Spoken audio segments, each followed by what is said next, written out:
Hola, bienvenidos a este espacio donde el misterio nos acompaña en cada historia. Soy Andal y juntos exploraremos fantasmas, leyendas urbanas, el terror psicológico y los secretos que la noche guarda celosamente. Aquí descubrirás relatos que desafían la razón y despiertan tus propios miedos. Acompáñame, porque las leyendas nunca mueren, solo esperan ser contadas otra vez.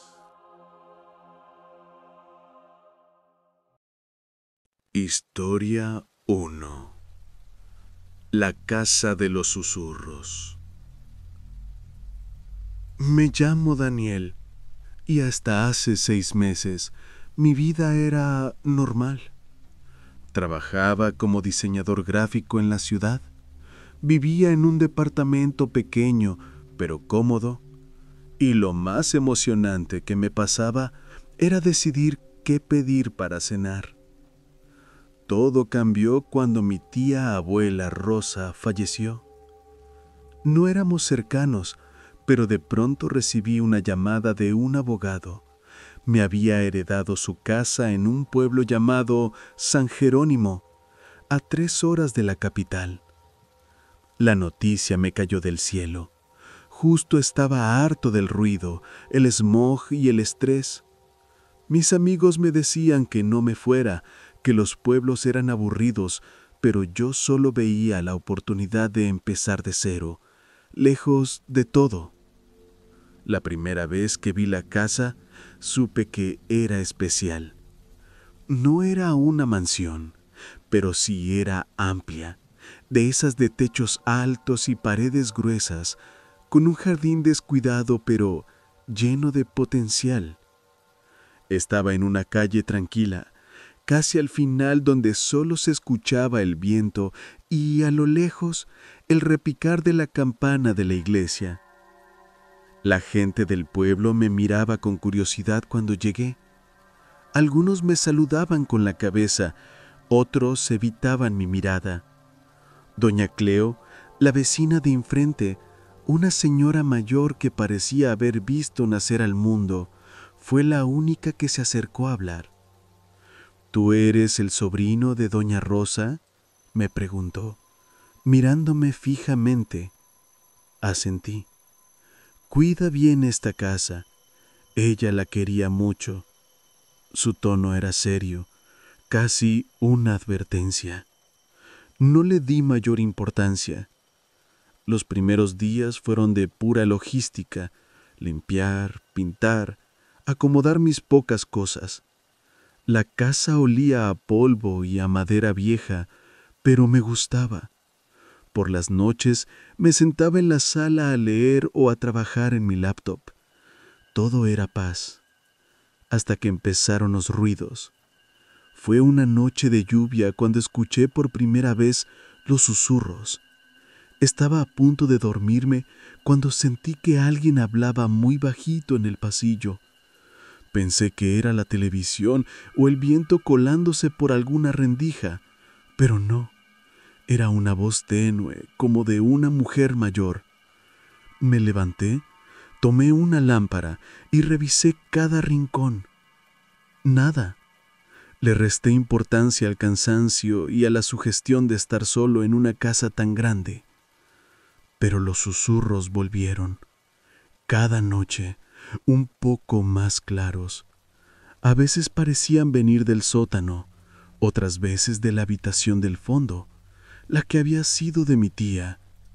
Empecé a notar otras cosas, puertas que amanecían entreabiertas, objetos que cambiaban de lugar, como si alguien hubiera estado husmeando mientras yo dormía.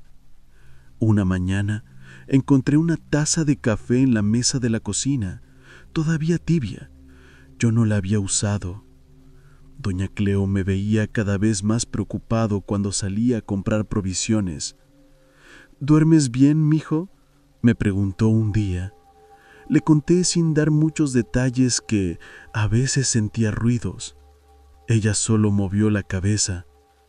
Doña Rosa siempre decía que esta casa tenía más de un inquilino, pero ella sabía cómo vivir con ellos. Esa frase me heló la sangre. ¿Cómo así? ¿Cómo vivir con ellos?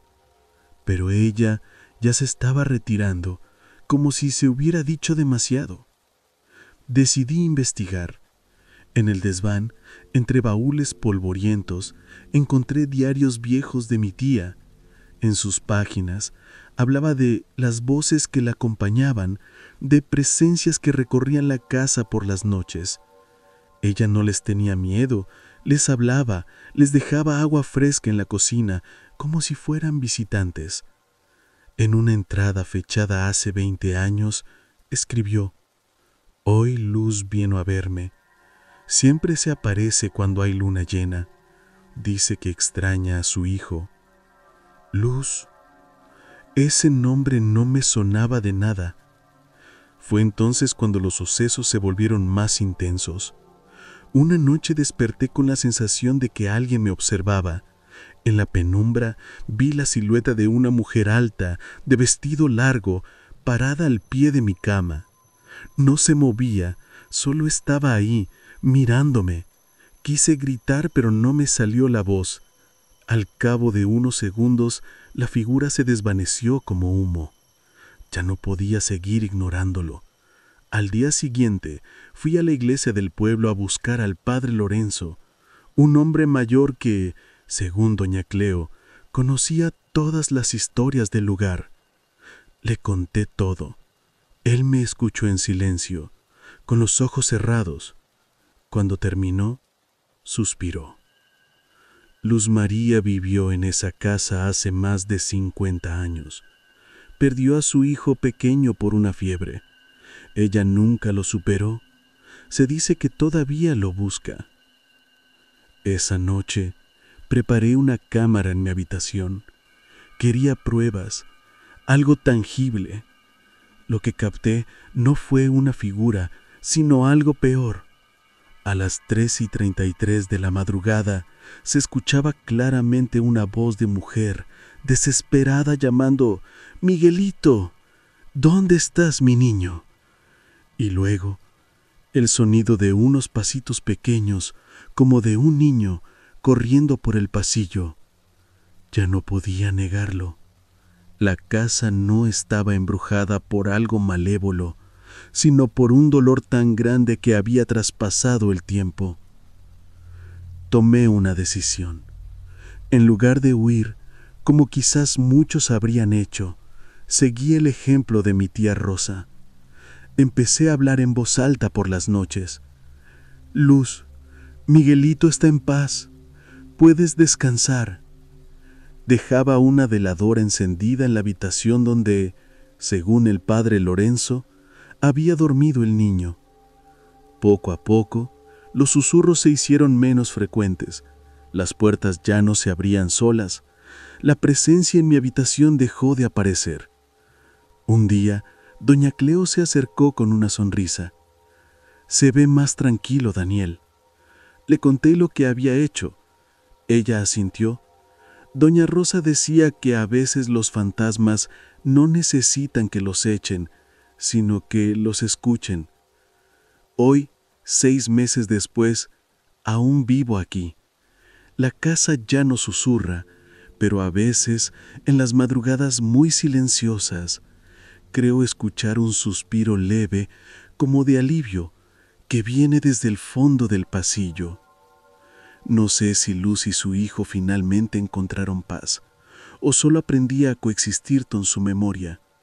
Lo que sí sé es que esta casa me enseñó que el miedo a menudo es solo la otra cara de la tristeza, y que a veces la mejor manera de ahuyentar a los fantasmas no es con sal ni con rezos, sino con un poco de compasión. Pero todavía no me atrevo a bajar al sótano de noche. Algo me dice que ahí hay otras historias esperando ser contadas.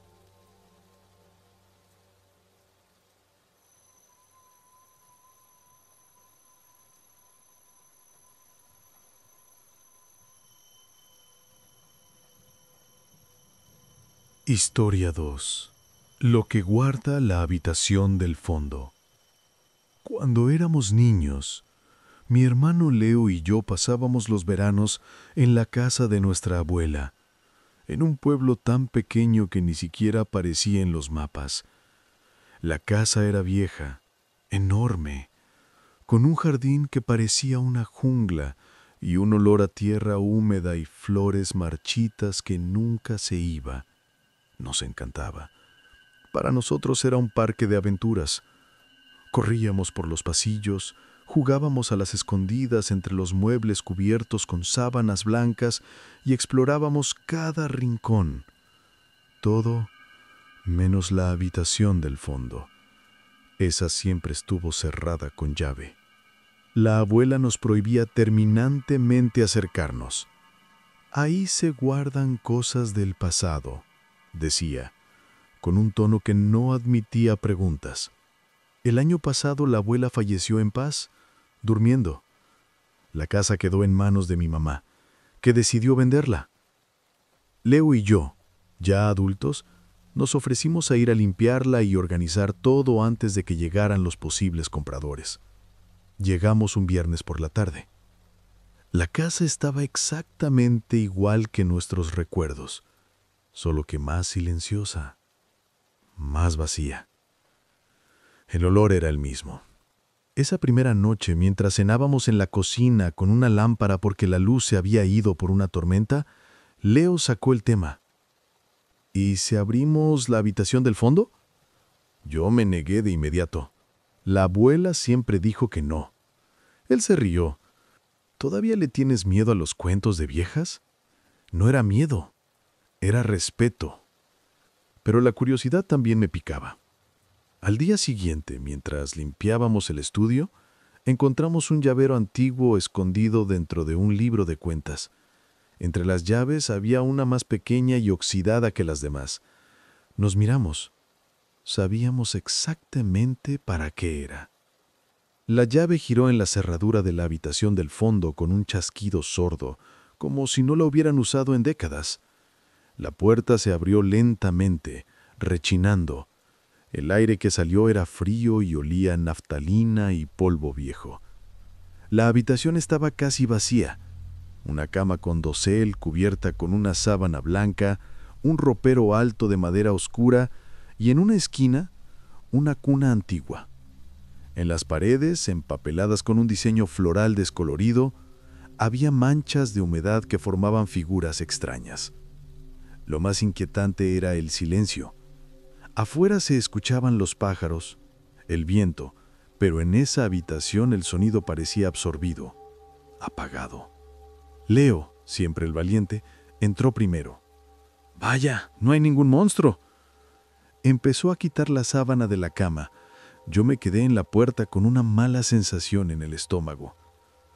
Esa noche decidimos dormir en la casa una vez más antes de irnos. A Leo le tocó el cuarto de al lado, yo me quedé en el que había sido de nuestros padres. Todo estuvo tranquilo hasta pasada medianoche. Me despertó un llanto. Era un llanto débil de bebé que parecía venir justo de la habitación del fondo. Me senté en la cama con el corazón acelerado. ¿Estaría soñando? El llanto se repitió, más claro esta vez. Salí al pasillo, temblando. La puerta de la habitación del fondo estaba entreabierta. Juré que la habíamos cerrado con llave. Al asomarme, vi algo que me paralizó. La cuna se meciaba, suavemente, como si alguien la estuviera empujando. No había nadie, pero se movía. Corrí a despertar a Leo. Él, medio dormido, no me creyó. Son los viejos resortes de la casa, relájate. Pero el día siguiente encontré algo que no podía ignorar. En el suelo, junto a la cuna, había un pequeño sonajero de plata, oxidado. Estaba frío al tacto. Se lo mostré a Leo. Esto no estaba aquí ayer. Él palideció. Por la tarde fuimos al pueblo a hablar con la señora que había ayudado a la abuela por años, Carmen. Cuando le mencionamos la habitación, su rostro se endureció. Su abuela les dijo que no entraran. Le contamos lo del llanto y el sonajero. Carmen bajó la voz. Hace muchísimos años, antes de que su abuela comprara la casa, vivía aquí una familia. La señora tuvo un bebé que nació enfermo. No duró ni un mes. Ella no pudo superarlo. La encontraron una mañana en esa habitación. Dicen que todavía vaga por la casa, buscando a su hijo. De regreso, la casa ya no se sentía acogedora. Cada sombra parecía moverse. Cada crujido era una amenaza. Esa noche, Leo admitió que también había escuchado pasos en el pasillo, como de alguien arrastrando los pies. Decidimos dormir juntos en la misma habitación. Fue inútil. A las 3 de la madrugada, la puerta de nuestro cuarto se abrió de golpe. No había nadie en el pasillo, pero desde la habitación del fondo, el llanto del bebé sonaba más fuerte, más desesperado. Y entonces, sobre el umbral de nuestra puerta, apareció una mancha húmeda, como de pisadas pequeñas que se dirigían hacia nosotros. No esperamos al amanecer. Salimos corriendo de la casa y nos fuimos a un hotel en el pueblo más cercano. Al día siguiente, regresamos con Carmen y el padre del pueblo para bendecir la casa. Mientras el sacerdote recitaba sus oraciones, Carmen nos contó algo más.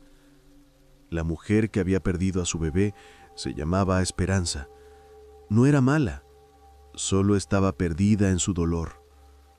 A veces los espíritus no entienden que ya se fueron. Creen que todavía están en su vida, repitiendo su pena. La bendición ayudó, pero no eliminó la presencia. Mi mamá al final decidió no vender la casa. Dijo que era parte de nuestra historia, incluso la parte triste. Ahora, cada tanto, Leo y yo vamos a limpiar el jardín y asegurarnos de que todo esté en orden. La habitación del fondo sigue cerrada con llave. Ya no escuchamos llantos, pero a veces cuando el sol se pone, parece que las cortinas de esa ventana se mueven, como si alguien estuviera mirando hacia el camino, esperando. Aprendimos que algunas puertas es mejor dejarlas cerradas, no por miedo a lo que haya detrás, sino por respeto a un dolor tan antiguo y profundo que ni la muerte ha podido borrar. La casa sigue en pie, silenciosa, guardando su secreto. Y nosotros, cada vez que pasamos por ahí, saludamos mentalmente a Esperanza y a su bebé. Que descansen en paz por fin, o al menos que nos dejen descansar a nosotros.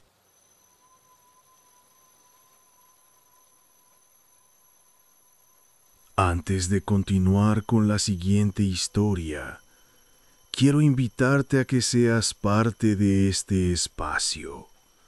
Si has vivido alguna experiencia paranormal, conoces una leyenda de tu ciudad o tienes un relato de misterio, puedes enviarlo a nuestro correo electrónico o por nuestras redes Facebook, Instagram o X.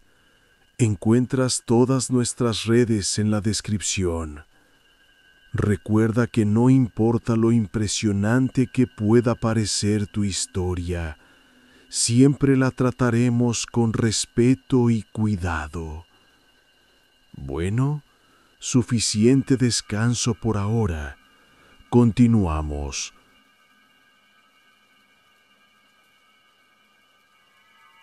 Historia 3. El eco del espejo. Siempre supe que la casa de la abuela Elvira era rara. Estaba al final de una calle sin salida, en un barrio viejo de la ciudad donde los árboles eran tan grandes que casi tapan la luz del sol. De niños, mis primos y yo la llamábamos la Casa del Suspiro, porque cada vez que abrías la puerta principal, un sonido como un suspiro profundo salía de las paredes. La abuela decía que era la casa acomodándose, que todas las casas viejas tenían sus ruidos, pero cuando ella falleció el invierno pasado, y me dejó la propiedad a mí por ser el único que todavía mostraba interés en sus historias, supe que esos ruidos eran algo más. Mi novia, Sofía, estaba emocionada. «Es enorme, podemos remodelarla, hacerla nuestra», decía mientras revisábamos las habitaciones el primer fin de semana. A mí me latía fuerte el corazón. El olor a madera de cedro y tierra mojada era el mismo de mi infancia, pero ahora, sin la presencia de la abuela, la casa se sentía observadora. En la sala principal colgaba un espejo enorme con marco de metal negro tan pesado que parecía parte de la pared. La abuela nunca permitía que lo tocáramos. «El espejo tiene sueños propios», nos decía. Sofía se rió cuando se lo conté. «¿Qué cosas más lindas decía tu abuela?» Decidimos mudarnos un mes después. Los primeros días fueron normales, llenos de cajas y planes, pero una noche desperté sobresaltado. Creí haber escuchado a alguien caminando en el pasillo justo frente a nuestra habitación. Sofía dormía profundamente. Me asomé y no había nadie, pero el espejo de la sala, desde el fondo del pasillo, reflejaba la luz de la luna de una manera extraña, como si alguien acabara de pasar frente a él. La actividad fue aumentando. Empezamos a encontrar las sillas de la cocina ligeramente movidas por las mañanas. Sofía decía que era yo, que me daba hambre en la noche, pero luego fueron cosas más claras. Voces lejanas que sonaban como una radio antigua sintonizada mal, siempre cuando estábamos solos. Una tarde, Sofía me llamó al trabajo alterada. «¿Viniste a almorzar a la casa?» Le dije que no había salido de la oficina. «Juré que te vi sentado a la mesa del comedor. Cuando entré no había nadie». El punto de quiebre fue cuando Sofía, una amante de la fotografía, decidió tomarle una foto al espejo de la sala con una cámara Polaroid vieja que había encontrado en un cajón. «Para el antes y después de la remodelación», dijo. Cuando la foto salió, la imagen era la del comedor vacío, pero en el reflejo del espejo, justo donde debería estar quien toma la foto, se veía la figura borrosa de una mujer con un vestido antiguo, de pie, con la cabeza ladeada. No era Sofía. No era nadie que conociéramos. Esa noche el ambiente se volvió pesado. Empezamos a discutir por tonterías. Sofía me echaba en cara haberla traído a vivir a un lugar que nos está volviendo locos. Yo me sentía culpable. La casa, que debería ser un refugio, se estaba convirtiendo en una pesadilla. Decidí investigar. En el desván, entre los trastos de la abuela, encontré una caja de cartón llena de cartas y diarios. Ahí supe la historia de la casa y del espejo. La mujer de la foto se llamaba Antonia. Había vivido en la casa a principios de 1900. Según las cartas, estaba prometida, pero su amado murió en un accidente días antes de la boda. Ella, destrozada, se encerró en la casa y pasaba horas frente al espejo hablando con el reflejo de su prometido, convencida que podía comunicarse con él. Con el tiempo su mente se quebró. Una mañana la encontraron sin vida frente al espejo. La familia, avergonzada, vendió la casa y la historia se enterró, hasta que la abuela Elvira la compró décadas después. En su diario la abuela Elvira escribió: «Antonia no es mala, solo está esperando. El espejo no es un portal, es una prisión. Ella cree que su amor vendrá por ella a través del cristal». Una madrugada desperté con un frío glacial. Sofía no estaba en la cama. Salí y la encontré en la sala, de pie, frente al espejo, en trance. No me respondía. Su reflejo en el espejo era el de ella, pero con una sonrisa que no le pertenecía, una sonrisa triste y antigua. «Él ya viene», susurró con una voz que no era la suya. «Dile que me espere». Agarré a Sofía del brazo y la sacudí. Ella se despertó como de un sueño, confundida y aterrada. No recordaba nada. Al día siguiente empacamos lo esencial y nos fuimos a un hotel. No podíamos seguir ahí. Contraté a un sacerdote y a una mujer que practicaba limpiezas energéticas. Cuando entraron en la casa, la mujer se detuvo frente al espejo. Hay un apego muy fuerte aquí, un dolor que no se fue. No hicieron un exorcismo, sino algo más parecido a una ceremonia de despedida. Hablaron en voz alta, diciéndole a Antonia que su amado estaba en paz, que ya podía descansar, que soltara su reflejo en este mundo. Decidimos no vender la casa inmediatamente.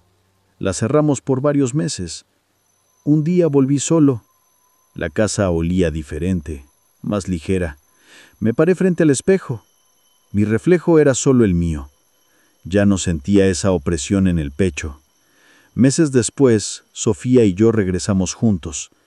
Lentamente fuimos remodelando. El espejo ya no está. Lo donamos a un museo local de antigüedades con la esperanza de que en un lugar público y lleno de vida, Antonia finalmente encuentre la paz que buscaba. A veces, cuando hay luna llena, creo escuchar un suspiro leve al abrir la puerta, pero ahora es solo un ruido. La casa ya no guarda su aliento. Aprendimos que algunos objetos no están malditos, sino cargados de una memoria tan potente que puede afectar a los vivos. Y a Antonia, al final, solo le dimos lo que nadie le había dado: una despedida.